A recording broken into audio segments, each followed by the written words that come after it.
Start करी थी, अगर मैं पूरी जर्नी की बात करूँ तो मैंने 12th के बाद प्रिपरेशन स्टार्ट करी थी। एंड पहले मैंने मेरा ह्यूमैनिटीज़ का बैकग्राउंड नहीं था, मैंने ग्रेजुएशन में बैचलर ऑफ साइंस किया हुआ था।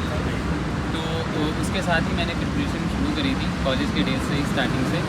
एंड अगर थोड़ा मतलब फैमिली बैकग्राउंड या ऐसा कुछ देखेंगे तो मेरे जो एल्डर ब्रदर हैं वो ऑलरेडी पुलिस सर्विस में हैं, तो उनका कहीं ना कहीं ज़्यादा रोल रहा। हालांकि वो 2014 बैच के हैं, बट मोर और लेस ये ज़्यादा चीज़ें मैटर करती हैं, क्योंकि जब भी आप डीमोटिवेट होते हैं, एंड ऐसा नहीं है कि हम डीमोटिवेट नहीं हो सकते हैं, तो ये सारी वो चीज़ें हैं जहाँ पर आप अपने आप को बाउंस बैक करते हैं एंड पूरी तरह से कंपोज होकर दोबारा से प्रिपरेशन में लगते हैं। अच्छा, मीडियम क्या है? ये मेरा इंग्लिश मीडियम ही था, एंड मेरी पूरी जर्नी ही इंग्लिश मीडियम के थ्रू ही रही है। तो लाइक मैंने प्रिपरेशन जब स्टार्ट करी थी तो पहले मैंने NCERT कवर किया था, तो मैंने अभी तो मैं कोचिंग का नेम नहीं रिवील कर सकता। ठीक है, मैं ये जानना चाह रहा हूँ कि आपके एजुकेशनल बैकग्राउंड क्या रहा है और कॉलेज के बारे में बताइए। मैंने मेरी पूरी जो जर्नी रही है वो कानपुर से ही रही है। मैंने NLK विष्णुपुरी से अपनी 12th स्कूलिंग कंप्लीट करी। उसके बाद मैंने BSSD कॉलेज नवाबगंज में, वहाँ से मैंने बैचलर ऑफ साइंस किया। उसके बाद Pranveer Singh institute of technology है, वहाँ से मैं MBA परस्यू कर रहा था।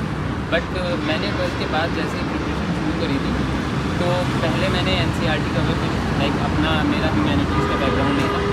देन उसके बाद में मैंने वर्क मतलब लाइक जैसे कि आजकल कल्चर चल रहा है कि वर्क फ्रॉम होम एंड ये सारी चीज़ें, तो मैंने अपनी प्रिपरेशन ऑनलाइन फेज में करी। ऑनलाइन आज इंटरव्यू रहा, कैसा रहा और कैसे सवाल पूछे गए आपसे? श्रीवर्धन सर का बोर्ड था, तो स्टार्टिंग में तो बहुत मतलब supportive he through out the interview, बहुत सपोर्टिव रहे।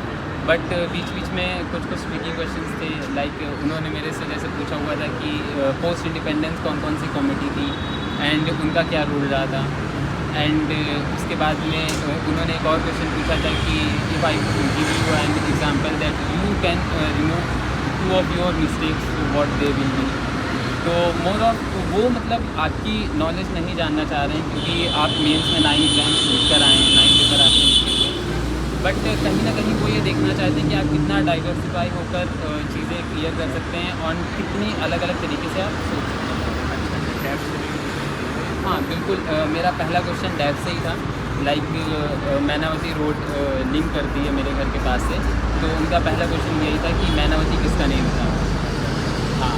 अच्छा, आपका ये सेकंड इंटरव्यू है, तो जो पहली बार इंटरव्यू देने वाले हैं बहुत सारे छात्र आपको देखेंगे जो आने वाले हैं, उनका पहला अटेम्प्ट है इंटरव्यू, ये क्या कहना चाहेंगे? क्योंकि उनके लिए अनुभव पहला होगा, क्या कहना? देखिए, पहली बात तो ये है कि आपको बिल्कुल भी परेशान नहीं होना है। मतलब आप अपने आप को जितना ज़्यादा कंपोज रखेंगे उतना ही ज़्यादा बेटर रहेगा। लाइक लास्ट ईयर मेरे साथ ऐसा हुआ था कि मेरा फर्स्ट इंटरव्यू था, हालांकि मोर और लेस इंटरव्यू के मार्क्स अच्छे थे, बट ड्यू टू मेंस बहुत अच्छा नहीं गया था, इस वजह से मतलब फाइनल सिलेक्शन नहीं हुआ था। बट इस बार आई थिंक दैट हो पाएगा। एंड अगर मैं बात करूँ कि जिनका अभी इस बार इंटरव्यू है वो क्या क्या प्रिपरेशन कर सकते हैं, तो आसपास से रिलेटेड जो चीज़ें हैं क्रिटिकल, जो आप सोच सकते हैं उनके बारे में ज़्यादा से ज़्यादा जानने की कोशिश करें एंड उनके बारे में ही बताएं। अगर आपको कोई चीज़ नहीं पता है, लाइक मेरे आज के इंटरव्यू में मैं बताऊं तो 3 से 4 ऐसे क्वेश्चन थे जिसमें मैंने बोला था sir I don't know. And अगर आपको थोड़ा सा भी गेस लग रहा है कि आप बोल सकते हैं तो आप उनसे परमिशन ले लें, एंड उसके बाद में अगर वो अलाउ करते हैं तो बिल्कुल आप बोलें। एंड अदरवाइज़ आप जितना भी आप ऑनेस्ट रहेंगे एंड जितना भी ज़्यादा थैंकफुल रहेंगे वो कहीं ना कहीं आपके लिए ही बेनिफिशियल है। हाँ, बहुत ऑप्शनल मेरा पब्लिक एडमिनिस्ट्रेशन था, तो एडमिनिस्ट्रेशन से रिलेटेड क्वेश्चन थे एंड उन्होंने गुप्ता पीरियड से रिलेटेड भी क्वेश्चन पूछे थे, पूरी हायरार्की भी पूछ ली थी मेरे से। तो वो मोर और लेस एक तरीके से ग्रिल करने के लिए वो स्ट्रैटेजी थी, बट कहीं ना कहीं वो ठीक है। अब आते हैं रणनीति के बारे में। प्री की रणनीति, मैच की रणनीति जो होती है, कैसी रणनीति रही है शुरुआत से लेकर अभी तक आपने किया है?